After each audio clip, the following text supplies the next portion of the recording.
Bienvenidos a Argumentos, soy Rosa Colmenares y como cada día para mí es un placer saludarles en nombre de todo el equipo técnico de producción que hacen este espacio. Fíjense que el día de hoy vamos a estar conversando sobre un tema de interés para los ciudadanos, el tema del arrendamiento, importante para todos los inquilinos en nuestro país. ¿Qué sucedió durante la pandemia con el tema también de los desalojos? Hay muchas preguntas e inquietudes por parte de nuestra audiencia. ¿Qué se está haciendo por parte de la Asamblea Nacional? ¿Cuáles son las implicaciones legales también de la ley de arrendamiento que tenemos en la actualidad? ¿Qué reformas pueden ser necesarias?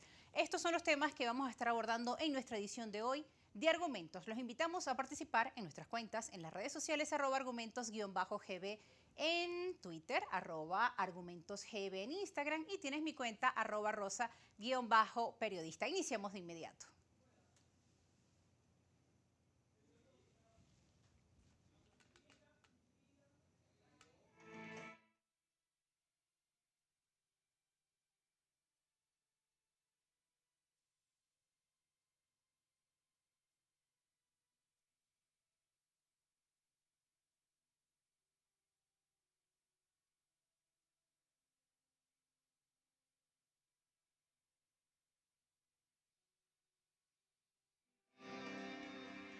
Para el análisis me acompañan en el estudio el diputado de la Asamblea Nacional por el Partido Socialista Unido de Venezuela, Rigel Sergen. También me acompaña el abogado Humberto Millán, quien además trata este tipo de temas de interés para nuestro tema del día de hoy. Vamos a iniciar de inmediato dándoles la bienvenida, por supuesto, a este espacio Argumentos, donde buscamos encontrar puntos de encuentro y abordar los temas con una mirada constructiva y propositiva. Bienvenidos al espacio. Muchas gracias por la invitación. Rigel, el tema del arrendamiento en Venezuela, además de ser diputado de la Asamblea Nacional, de esta comisión de Hábitat y Vivienda, pues también has venido trabajando con la red de inquilinos en nuestro país y tienes una visión pues amplia sobre el tema del arrendamiento en Venezuela. Sí, bueno, yo creo que primero tenemos que comenzar que una política de vivienda tiene que tener varias patas, ¿no? Generalmente se trata el tema de la vivienda con la construcción de nuevas viviendas, que efectivamente hay que realizarlo, pero no es la única opción. Lo importante es garantizar la seguridad jurídica a la tenencia que tienen que tener los ciudadanos y ciudadanas. La otra es la rehabilitación de las viviendas que ya existen. Aquí en Venezuela, en nuestro país, tenemos una política que es a través de la transformación integral de barrios, por ejemplo, a través de la misión Barrio Nuevo, Barrio Tricolor. Y hay una tercera pata que para nosotros es importante, que tiene que ver con el tema del mercado secundario. Y allí es donde entra el tema del arrendamiento, ¿no? Sí. Un tema que, bueno, tiene distintas aristas, tiene distintas posiciones y que luego de la pandemia precisamente ha traído un debate a nivel internacional. No solo diría que aquí en nuestro país. Nosotros hemos pasado, diría, como por tres etapas con respecto al tema del arrendamiento. Una primera etapa donde se hicieron viviendas para alquilar, generalmente con una política del Estado, con el llamado Banco Obrero, que en los años 50 y 60 se hicieron, principalmente en los años 50 se hicieron viviendas totalmente para alquilar.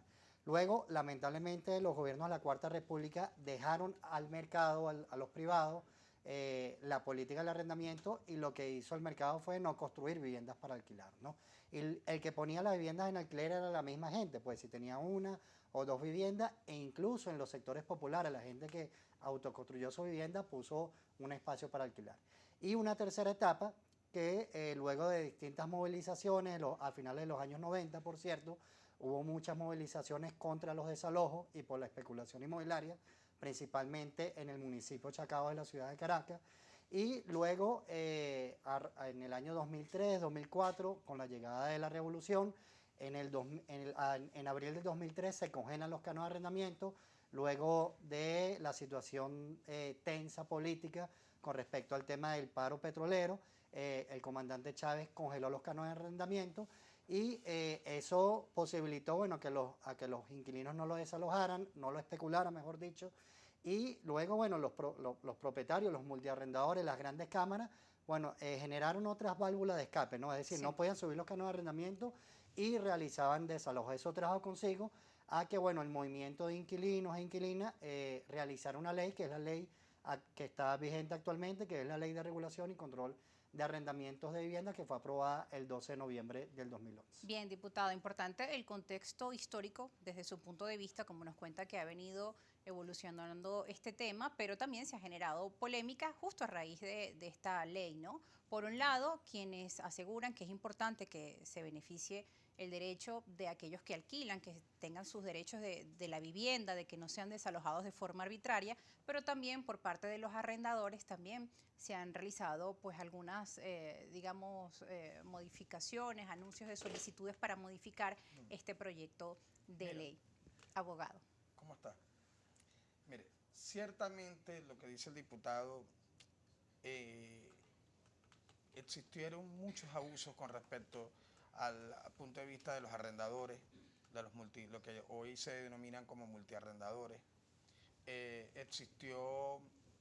Existieron políticas de Estado a principios de los 50 y hasta finales de los años 70, desde el punto de vista público, pero también desde el sector privado, porque por ejemplo podemos decir que hay edificios completos en los Palos Grandes, por ejemplo, que tuvieron un uso exclusivo de arrendamiento. El sector privado invirtió sobre todo en aquellos tipos de estudios, aquellos apartamentos pequeños que eran para la primera vivienda que normalmente arrendaba una pareja.